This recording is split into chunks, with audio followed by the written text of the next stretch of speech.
That's why I did it. I did it because I was like, it's summer, man. We need to be outside. Like, we need to be living our lives. We need to be happy. We need to like raise the vibration. And if I can be a part of that, that's why I'm here. Yo, 4XXL, I'm Joey Etch. Got a very, very special guest in here today.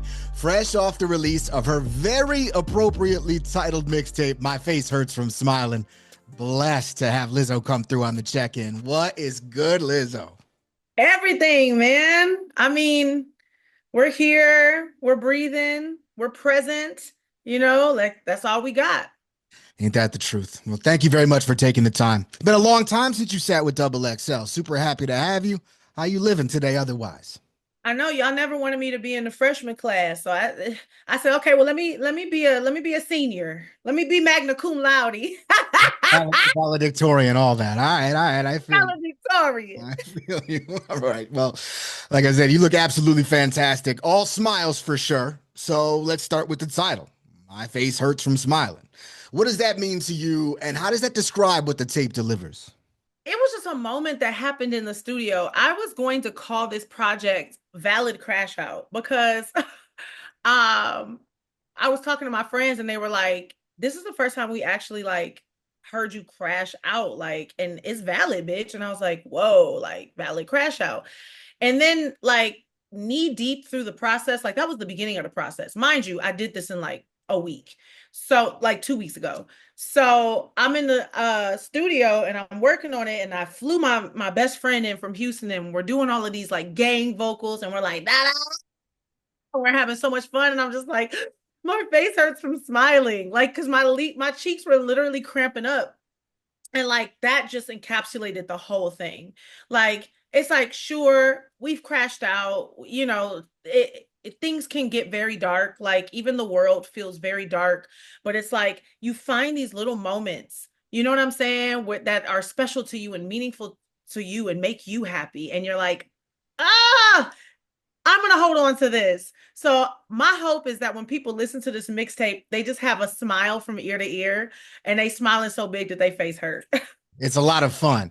And I'm glad you took the positivity route on it. But it also kind of does validate the crash out. Like, look, I'm still smiling, you know? Yeah, exactly. It's like I'm still here. I think we all need this message right now. Like it's a lot going on. You know what I mean? And we don't have to get into that because we talking about the music, but it's Yeah. like I want to make feel good music.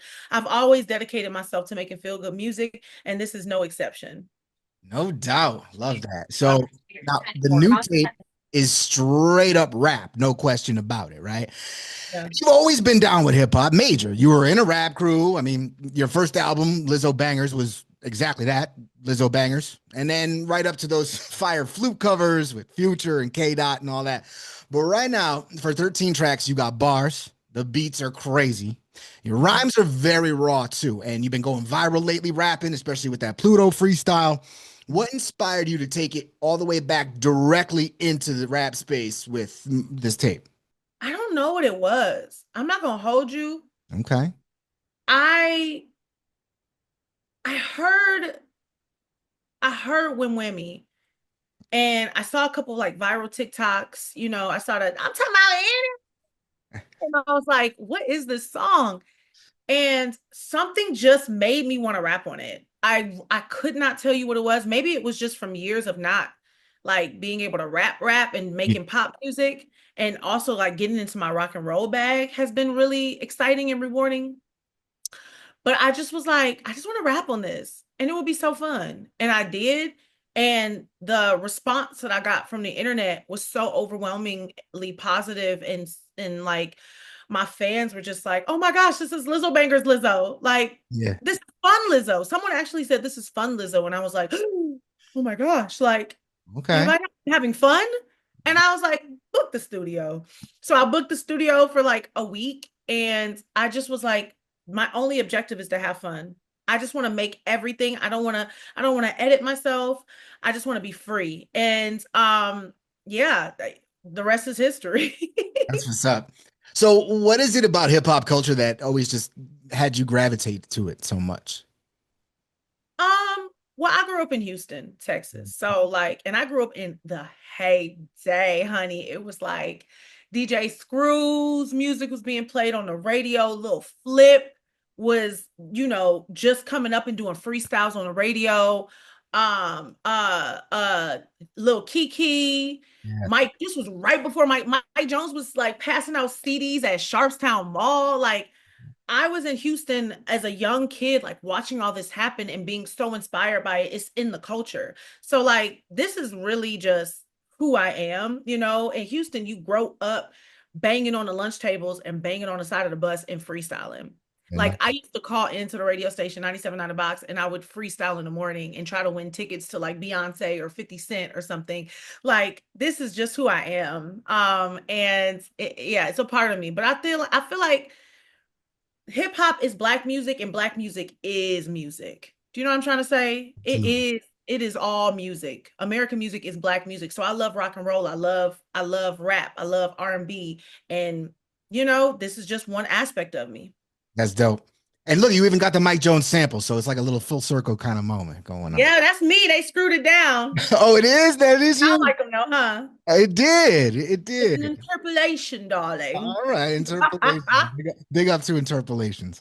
All right, so you alluded to it before, and then at the very end of the tape, you're like, "I did this in 3 days." Now, is this a collection of like verses that you had in the tuck, or did you literally start from scratch and go on a run?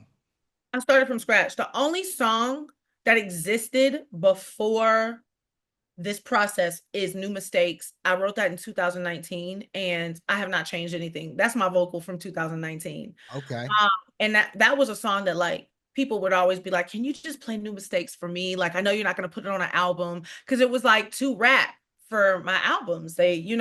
So it was one of those like bonus tracks that if you know, and I would play it sometimes at parties and when we were drinking, they'd be like, "Why won't you ever put this out?" I was like, you know what? Now's the time. But everything else was off the dome.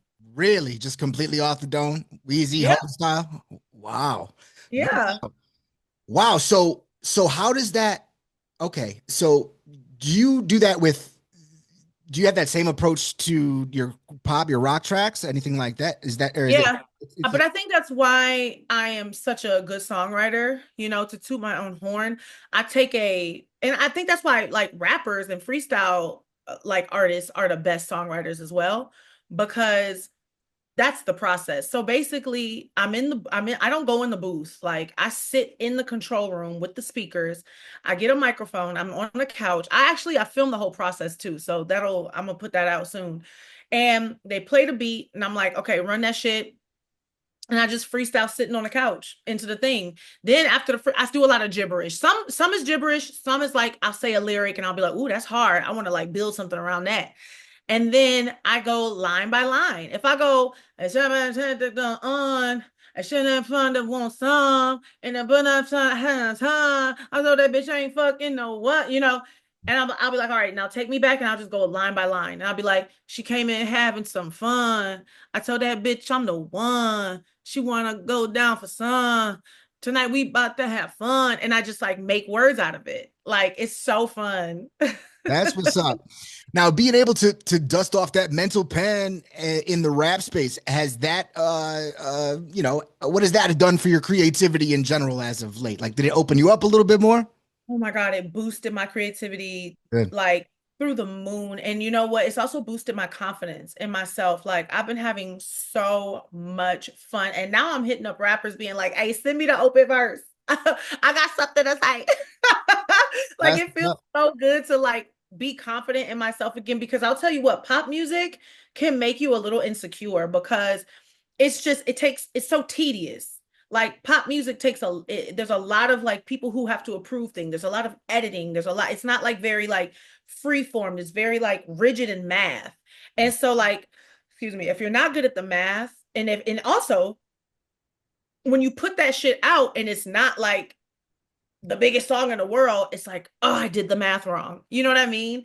Versus like, I don't think any other genre is like that. Every other genre is about like feeling and vibes and like, yeah, put that song out, enjoy it. Do you like it? That's all that matters. But I think with pop music, there's a sort of like rigidness that can kind of shake your confidence as an artist and as a creator. So like this has just made me feel so like, oh, I do what I want. I say what I want. I go where I want. I look how I want. And it feels so good. That's I dope. can't wait to apply this to like my future albums and stuff like that. That's cool. It's like hip hop is nowhere near as formulaic and stuff, and it's because it's rooted in that rebellion and that emotion in general. I Yes, there's no understand. formula to rap. Do what you want to do. Say what you want to say. On any part of the track, as long as it feels good. So now I do understand the title a little bit more now too, because off rip, you come in hot on the intro on Crash Out. You don't exactly sound so smiley to whoever you're delivering that particular message to. And then you got Yeah. the line, then you got the line in another track, I can't let no comment section ever mess with my vibe, right? Yes. And so there's a lot of messages to the haters throughout the project. What do you get personally from from airing your stuff out there like that through your music? It feels good. I think that rap is the medium for that because that's like in pop music, you can't be like, and fuck y'all bitches for talking shit. You can't do that on pop. But like in rap, you can really get your shit off and it's like still it still makes sense because that's the culture. You know what I mean? A lot of it is battling, a lot of it is talking about oppression and beating oppression and overcoming and you know what I mean? A lot of it is braggadocious, a lot of it is hey, shitting on them like so this was the perfect medium for me to be able to get a lot of things off of my chest in a way that's like still enjoyable, like sonically enjoyable, listenable. I didn't want to make a pop album full of clapbacks. That doesn't even make sense. Yeah, I got you. I got you.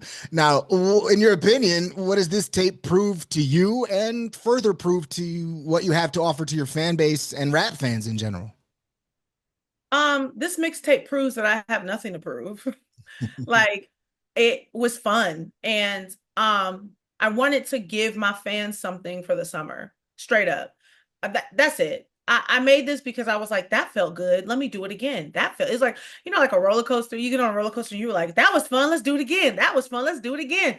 That's what this process was like. I mean, I rode a roller coaster 12 times and I was like, and now here, I'm all about like, as an artist, I want to like give. I don't want to ask. I don't want to take. I just want to give. So I'm like, let me make music and give it to people. Like, Gotta love that for sure. So, yeah. did you quench that thirst for rapping right now, or are you ready to go back? Is it gonna be something that you further incorporate on a more regular basis, like really getting in this rap bag? I'm going to the studio right now after this. Like literally, I'm getting off the phone with you. I'm going to the studio. All right, all And I'm right. doing more. I think that I'm just not going to stop creating. And I don't know what's going to come out of me next. It could be a flute album. It could be a classical album. It could be R&B.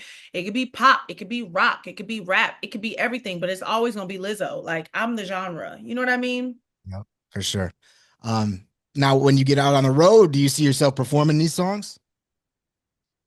That's exciting, isn't it? That's an exciting thought. It is.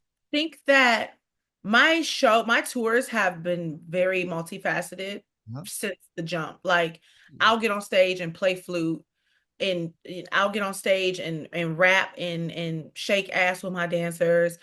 I'll get on stage with a guitar and play like, you know, all my rock songs and I'll turn like Juice into a rock song. Like, you know, I have a multi-genreal show that has like peaks and valleys. So putting this mixtape in my tour is not going to be difficult at all. That's what's up. Do you think that there's ever an audience that maybe more on the pop Lizzo type of time? Do you think they're going to have a certain reaction to these tracks? I want to know. I'm curious. I'm curious too. I don't know. I feel like, you know, it's art. So it's like, it's up to your interpretation. You can react how you want to react. Like, I made this project for people who want to hear it. Like, if you don't want to hear it, don't press play. You know what I mean? Yeah, If you want to hear my old Lizzo, go listen to my old album. You know what I mean? Like you can listen to Special, you can listen to Cause I Love You. It's all there. But the people who are gonna love this, they probably listen to Lizzo bangers. You know what I mean? They probably listen to Tempo. They probably listen to Truth Hurts. Like so, or excuse me or fitness. I mean, I got records, but like um I don't really care about like people's negative opinions on things anymore. And like I do have fans who may not feel very comfortable or familiar with the music, but that's fine because I'm going to just keep putting music out. You know what I mean? It doesn't offend me. It's art. And you're clearly no stranger to hip hop. You got Doja on the tape. You got tracks with Cardi B in the past, Gucci, Missy, you know. Are there any relationships with rappers that we might be surprised by that you have? Relationships with rappers that Like you would friends, people that you rock with, like, you know, that like what are your relationship like with some of these rappers out here? I don't have a relationship with any rappers. Okay. I don't. I mean, I you didn't talking mean about romantically or anything. I mean just like, yeah, like who do you rock with? Who's your friends? oh, I'm friends with SZA. Yeah, of course. Me and Cardi are cool. All right. I'm not gonna hold you. I don't have a lot of friends. I have a lot of friends. I don't think there's any like relationship anyone will be surprised by. Like, I really stay in the house. I got like two friends. But I like to think that I'm cool with everyone and I like to show everybody love when I see them. But I only see people at like award shows and like, Okay. you know what I mean, and events. Well, it was dope seeing you pop out with SZA on the tour and then sitting next to her and Kendrick at the BET Awards, right? Have you ever been? What? That was I dope. see, yeah. Um, I just met Kendrick Lamar and he's cool as hell. yeah, well, that's what I was gonna ask you. If you were ever around them during any sort of creative process. I mean, obviously you work with SZA all the time, but like if any of the TDE studio sessions had you around any of them, and if you were inspired by them on the hip hop tip or anything like that. I was inspired by Kendrick because he always creates, you know what I mean? To like see him creating while on a stadium tour was really inspiring. And I said, you know what, Melissa, get your ass up. Get your ass up and get to work. Because he's on a stadium tour and he's still hungry. And that is just like super inspiring to me. It's it is wild that guy, Yeah. but yeah, that's cool. That was cool. Oh, back to the mixtape. All right, so the raps are Yeah. dope and the production is super fire. You got Zaytoven, ATL Jacob, Tay Keith. How did you go about your beat selection? That's who it is. ATL Jacob be a fucking millionaire. Ah! Yeah, Another they interview. went, I was they talking went. about my Oh, huh? sorry. I was Sorry. talking about my three beat switches, and I couldn't remember the first beat. It was ATL Jacob. You said what inspired the beat selection? Yeah. Good beat. Yeah, like Good beat. how do you go about your beat selection? You just I'm it's it- there's no like rhyme or reason to it. Like okay. so when I wanted to do this project, I hit my A&Rs, and I hit a couple producer friends that I always work with, and I said, please give me beat packs. So I just started getting a bunch of beats into my phone, just like bling bling bling bling bling bling, bling. And I sit and I just press play, and I kind of know within the first like 15 seconds if it's crazy. Actually, I know within the first like 3 seconds if it's crazy. Give me 15 seconds to really see. I do really well. It's gonna get really nerdy, but I do really well with like super musical beats, even if it's like trap music, like it's super musical and like major keys. Major key. Like I do really well with those two types of sonics. Okay. And then I love a rowdy ass sample. So there's a lot of rowdy samples. There's that Two Live Crew. You got Uh, Splack Pack, you got the Splack Pack sample, you got the Uncle yeah. Luke sample. Yes. Like I got all the crazy, like I love a little my booty shaking, my belt too tight, my butt shaking from left to right. Like I really love a rowdy sample. So I play well with those. And just a heavy beat. Yeah. A heavy beat, honey. That's fire. That's fire. Yeah. So, we just talked about those samples and then right up to the cover art, you got a whole lot of booty dropping going on and just in time for summertime with this particular. That's why I did it. I did it because I was like, it's summer, man. We need to be outside. Like, we need to be living our lives. We need to be happy. We need to like raise the vibration. And if I can be a part of that, that's why I'm here. Yeah, it's super fun. Was that cover your idea? Yes. And did you I shot get that the cover on Monday. What's today? Wednesday. I shot that cover last Monday. I was like, okay, here's the wild meta part. The tapestry that's hanging up behind me is my actual album cover. It's a this fine artist Qualisha Wood. She makes like tapestry art. She's a fine artist. And when I was in New York for Met Gala, I decided to reshoot my album cover. And so I hit her and was like, yo, you inspire me. Can we work together? Can we collab? She pulled up to New York because I think she lived on like East Coast. Pulled up to New York real quick. We did a photo shoot and she made the art piece. So this was before the mixtape existed. I had this art piece that I was going to use as the album cover. And then when the mixtape happened, I said, let's hang up the album cover in a park. I had a vision. I was like, we're gonna hang it up in a park, and I'm gonna stand in front of it. And I was like, I'm gonna have a shiesty mask on and a bikini, and but then that changed a little bit. I was like, all right, just make me a tank top with smiley faces because the name of the mixtape is My Face Hurts from Smiling. And I was like, in some booty shorts, and I'll wear a yitty chain, and that'll be that. And so it's kind of like very meta.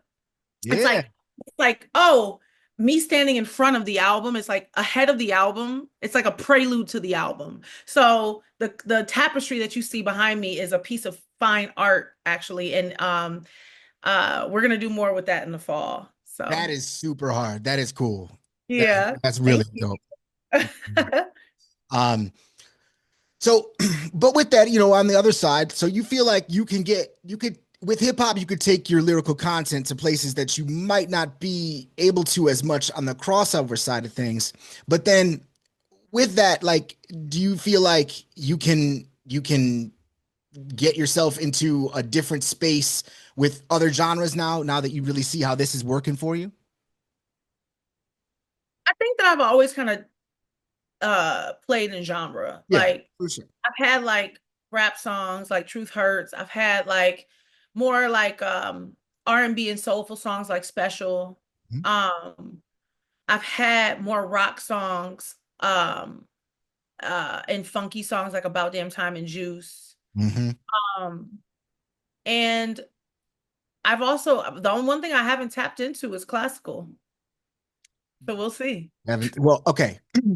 Whenever females get into that risque area, you know, it's like some sort of controversy for some reason. Like, how do you play into that? Do you catch it from like an empowerment angle? Is it like an anti-body shaming thing, or is it just about having fun? Well, you know, I identify as woman. I'm just kidding. But I feel like when women can talk about whatever they want to talk about. I do think that that narrative of like, oh, all y'all talk about is, Yeah, shaking ass in your pussy and da da da da da. I think that's a form of misogyny. You know what I mean? And absolutely. I think like misogyny, racism, and fat phobia, they take different forms. And sometimes they take forms of like, oh, I care, or, and you really don't. You just want to use as an excuse to like shit on a woman. So for me, it's just like, this is what I want to talk about. And yeah, it's fun to me. That's what's up. I have a proposal for you on behalf of all of us hip hop heads. All right. Can you please maybe be the one to get Andre 3000 back on the mic? And hear me out. Here's what you do. You Okay. get them all fired up with the flute connection, right? You talk about want to do some classical music, right? You do it with Uh, three stacks, and then you just find a way to flip the script on him and get him back in the booth, and then you could get Andre 3000's next rap verse. Think you could make that happen? Listen, I've had a conversation with Andre 3000 about playing flute. There is no one on the planet who can make that man do anything I, but Andre I know, 3000. I know, I know. Yeah, but my dream is to jam out with him on flute one day, but that might never see the light of day. That might just be for us. Cool, cool. Well, Mhm. I had to shoot the shot on that because we need it. But Aw, this has been try. fire. Congrats on the tape.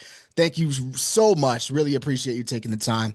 Best of luck with everything that you got nonstop motion. I know you got the movie. We didn't get a chance to talk about that. We'll talk about that next time for sure. I want to talk more about your streaming. All, Yeah. but for now, Congrats again on the tape. It's super fire, mad fun for summer. Yo, check for Lizzo's brand new mixtape. My face hurts from smiling on all platforms. Joey Etch for Double XL with Lizzo. Hit that subscribe button. Bye.